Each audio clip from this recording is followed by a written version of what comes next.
Master the art of professional communication, writing emails and reports.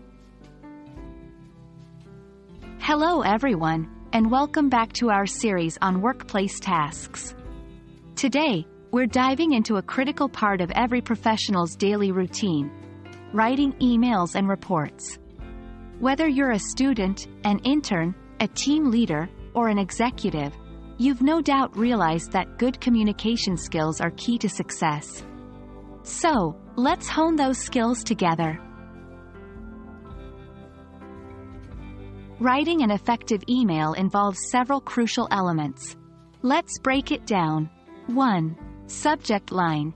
This should be clear, concise, and informative. It should give your reader an immediate idea of what the email is about. 2. Salutation.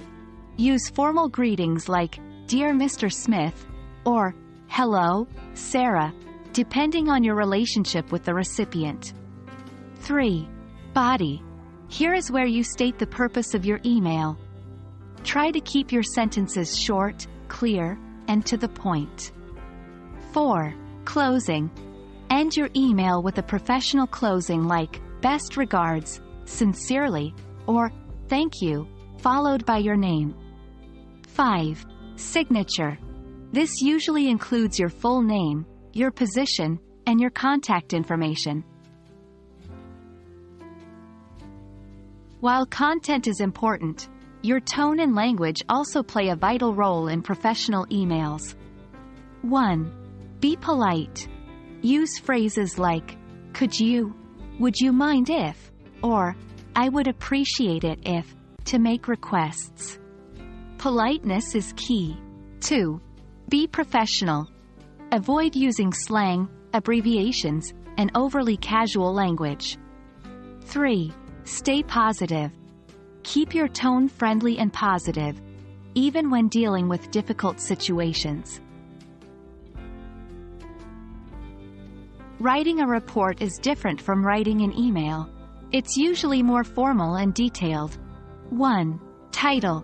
The title should clearly indicate the topic of the report. 2. Introduction. This part should provide background information and state the purpose of the report. 3. Body. Here you present your findings, facts, or arguments.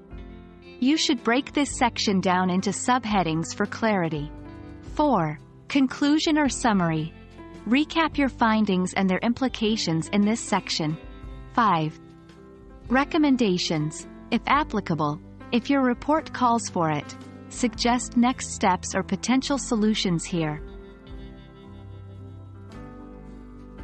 That wraps up our session on writing emails and reports. Remember, effective communication is more than just conveying information. It's about building relationships and ensuring mutual understanding. With practice, you'll master these tasks in no time. Thank you for joining us, and we hope this video has been helpful. Until next time, keep learning and improving.